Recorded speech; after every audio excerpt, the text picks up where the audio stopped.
Okay,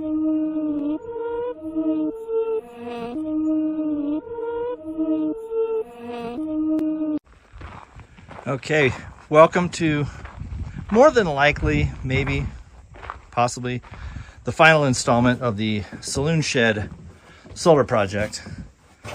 I've still got just a little bit to do, but we're not getting anything on the charge controller because the solar panel is in the shade because the sun's going down. But this is showing a fully charged battery at 12.4 volts. It's just a deep cycle marine battery. The only thing I have left to do is mount, let's see, either this one or one similar. Mount this to the wall, plug it into the inverter, and also then set up this, I've got a couple, 2 or 3 of these. These are just Wi-Fi extenders. So configure that to push the Wi-Fi from here outward even further. And the other thing is to cut strips of this insulation and line the battery box. Other than that, this is completed. I just want to show people that they can do this. It's not hard. And you can put solar power in your outbuildings, RV, camper, anywhere. And this will keep batteries charged for phones, tablets, tools, radios, whatever. And also you can just plug a extension cord in there. You could have lights in here. If I do lights in here, I probably will do solar lights. I like to do as much solar as possible. So if I do lights in here, which I will because I'm going to start using it once I get this cleared out, probably be a solar light, probably like hanging here with a pull chain or some LED lights. But that's pretty much it. You need a solar panel. This breaker is optional, don't need it. You need a charge controller. This here, depending on your solar panel, if it's 100 watts, pretty much any charge controller will be fine. Here's the ticket though. Down here is where you put, I don't know if you're going to see it, where you put the cables.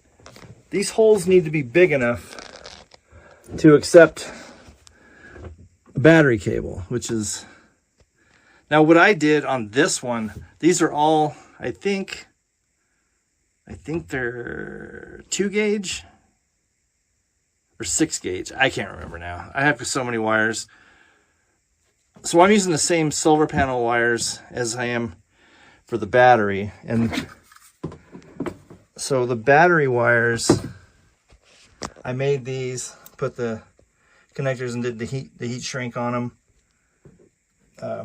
Because I wanted them cut to length. I didn't want to waste some good, thick, too long battery cables on this particular one because the inverter is so close to the battery. There would have been a lot of excess cable. I just would have wasted it.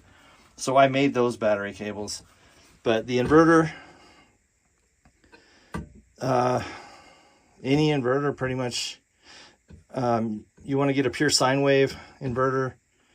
And like I said, that's it.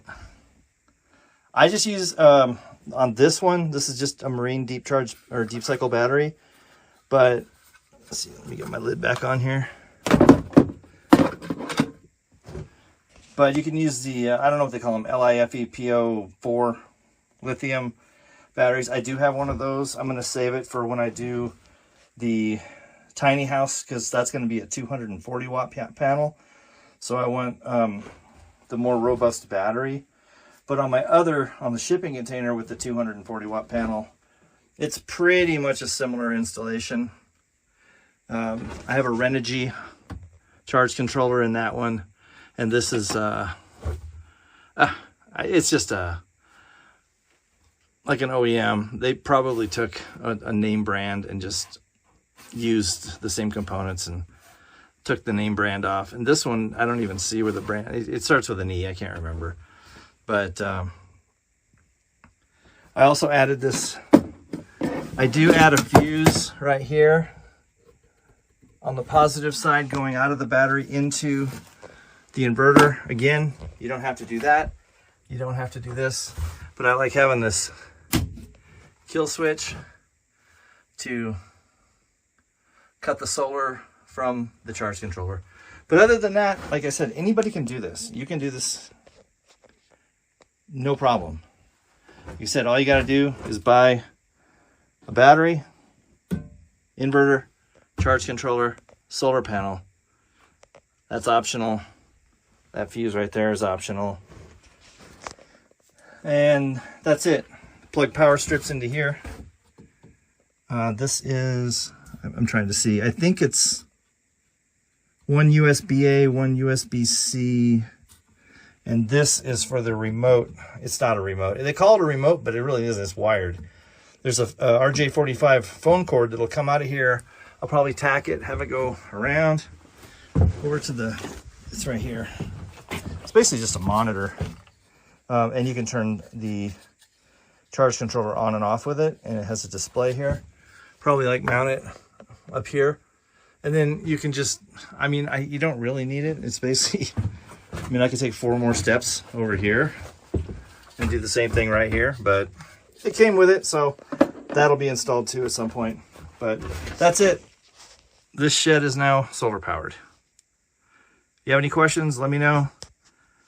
I know there's people who are like electrical and solar experts who probably see this and they go, here's 10 things you did wrong. Well, okay, tell me what those are. But the solar in the 2 outbuildings I've done this in so far work great. I actually did, when I did the heat gun on these and sealed the shrink tubing around these cables, I used my heat gun in the shipping container plugged into my solar power. So they work. Everything works. All the batteries are charged. And I don't have any concerns with this setup. I would like to tack it down like I've done right here, around here, just to make it tight. Put these in, put these in. But for right now, this is great. And like I said, I only have a couple just minor cosmetic things to do, mainly with putting the power strip. I'll probably put 2 of them like right there. And that's it. Peace.